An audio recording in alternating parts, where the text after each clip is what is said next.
Jalen Hurts and the Philadelphia Eagles aren't just facing criticism anymore. They're staring down a season that could change everything. And what happens next might shock the entire NFL.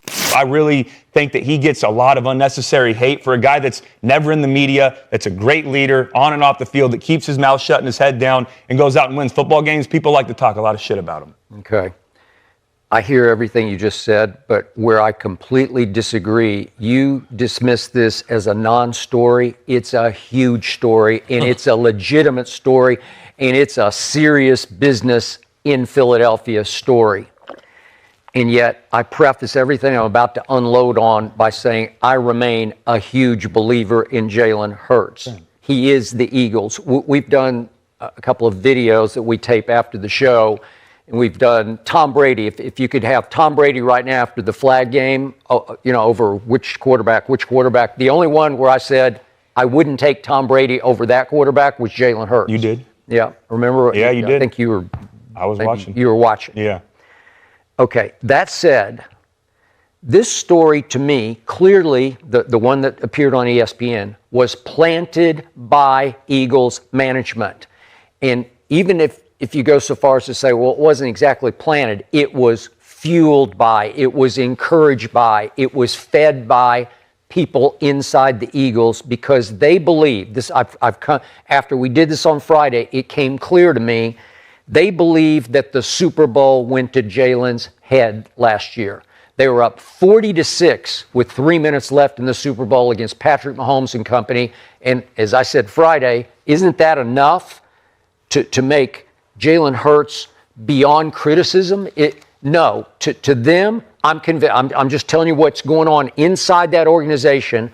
All these quotes that appeared from insiders in the ESPN article that appeared last week, the money quote was from an insider: poor body language, not always bought in, not the most coachable, and players notice. Okay, that's the money quote. Okay.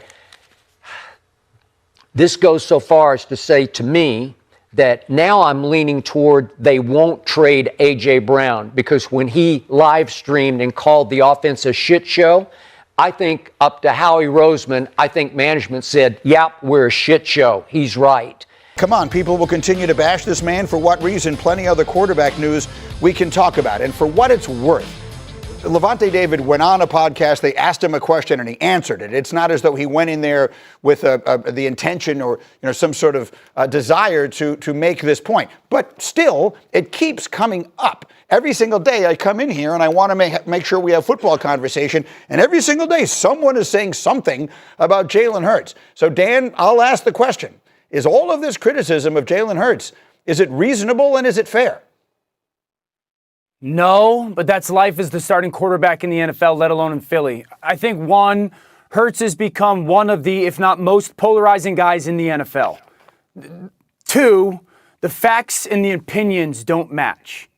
That's what's the interesting part of all this with Jalen. Fact is, he's been awesome since he's become their starting quarterback.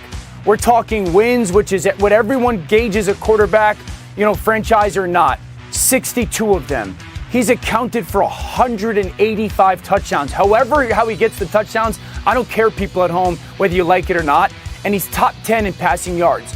On top of that, he's gone to the Super Bowl twice, won MVP of the Super Bowl once, and likely would have if they won the other one, okay? So those are facts.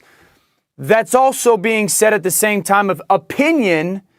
If you took every starting quarterback in the NFL and we just took them out on the field and we said, we're in shorts, just throw, you're not going to take Jalen in your top 15 because that's not his style and or strength. And I think that's where the rubber meets the road is you have facts are all this guy does is play well and win. And then there's these opinions of, well, I want this quarterback and that quarterback and that quarterback, that quarterback, that quarterback, instead of them when it comes to just playing the position. What do you think, D. Wood? Is it everything he said made sense and I agree with, and it's a perfect example of how in the world in which we live today, you can take facts and you can use them to make any point you choose to make if you want to. And so many people have this desire to make negative points about Jalen Hurts. I'm not exactly sure I understand where it comes from. Do you think it's reasonable? Listen, that's just the world we live in. But I think it's all about perspective. I remember, a couple years ago when Kellen Moore was offensive coordinator in the Philadelphia Eagles, we're in the Super Bowl, everyone's talking about they love the fact that his stoic, demeanor. Right. How he's never too high, he never gets too high, never gets too low, right. all those type of things. Now this past year when things weren't going well, he's a guy that, alienates himself from his teammates. He's not the best guy to get along with. And so I think that just comes with playing the position that you're going to get these type of arrows, thrown at you. But here's what I'll say at the end of the day. I saw a guy in Jalen Hurts who went head-to-head with Patrick Mahomes and was better than him both times in the Super Bowl. It's true. That is the fact. So regardless of how it looks, I know at the end of the day what this guy has done, what his resume looks like, and he's going to be judged on that when it's all said and done. Go ahead, Dan. But it's not all make-believe from the exterior noise. I mean, the Eagles hired an offensive coordinator, Sean Mannion, who, at the starting point, the foundation of the offense, the three things that are the backbone of it are the three things that Hurts doesn't do a lot play from underneath the center in the play-action pass game and throw the ball over the middle of the field. That's the basis of this offense that Sean Mannion is bringing over from his time in with the Rams, his time with Minnesota, and his time with the Green Bay Packers as a player and a coach.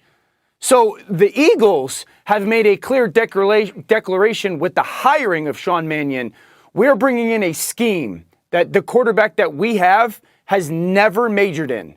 It will be very different to whatever he's experienced and really has kind of been stuff he's struggled with.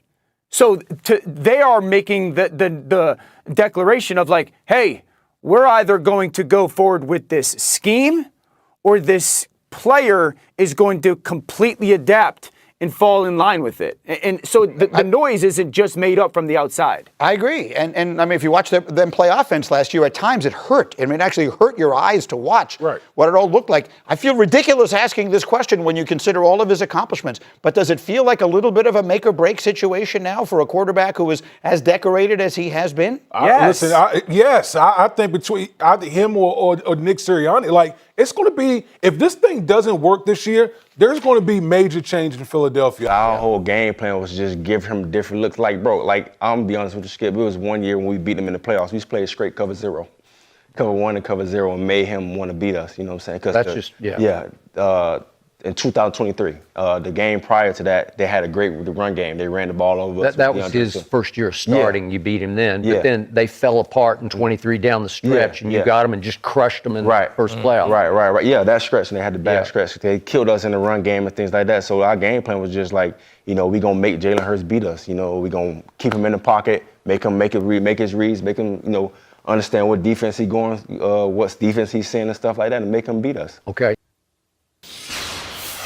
Now, first of all, I'll say this with all due respect and discretion. Skip, shut up and let the guy talk.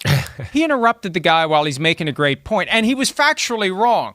He thought Lavonte David was referring to the game the first year that Jalen Hurts was a starter in 2021. No, Lavonte David was trying to make the point that we played them during the 2023 season, and they kicked our ass by running the ball down our throats. So when it was time to play them in the playoffs, we decided we're going to focus on the offensive line, stop the run, and make Jalen Hurts beat us. End result, Buccaneers 32, Eagles 9. Yeah. I think that's kind of been the formula. That's been the MO about stopping the Eagles and Jalen Hurts. You've heard me use the phrase. Yeah, the phrase around football is if Jalen Hurts plays quarterback, and I think that's exactly what Lavonte Davis is trying to say there, that's when you can beat the Philadelphia Eagles. We heard the same things from Micah Parsons a few years ago when, we were right at the Super Bowl. He made comments like that. And that's my point, too. A little bit like what so he's bringing up 2023 or the Super Bowl year. Again, a lot of people are going to go, wait, he threw for 350 yards. And I go, I understand it. I'm not saying he played bad, but he did blow a 10-point lead where most quarterbacks would get dragged if they blew a 10-point lead in the second half. He did have one of the monumental worst turnovers you can absolutely have as a quarterback in Super Bowl history. So he had that. But the point is to what he said.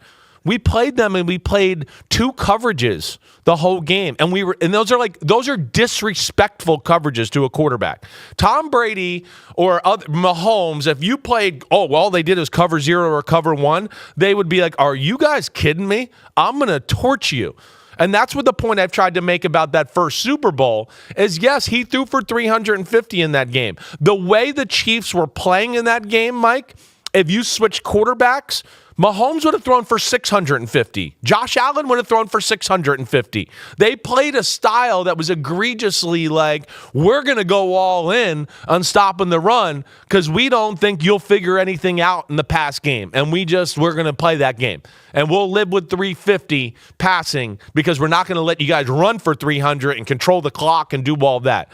And that's where, yes, there's been issues that way. And we'll see. We'll see. He does some things well, but there has to be more growth there right now. And I think that's where the Eagles are extremely scared. Yo, mic check 1 to 2, -1, -2. Game over for this video, folks. Smash that like button, drop a comment, and subscribe to stay in the huddle for more. This is NFL Madness, bringing the heat and signing out.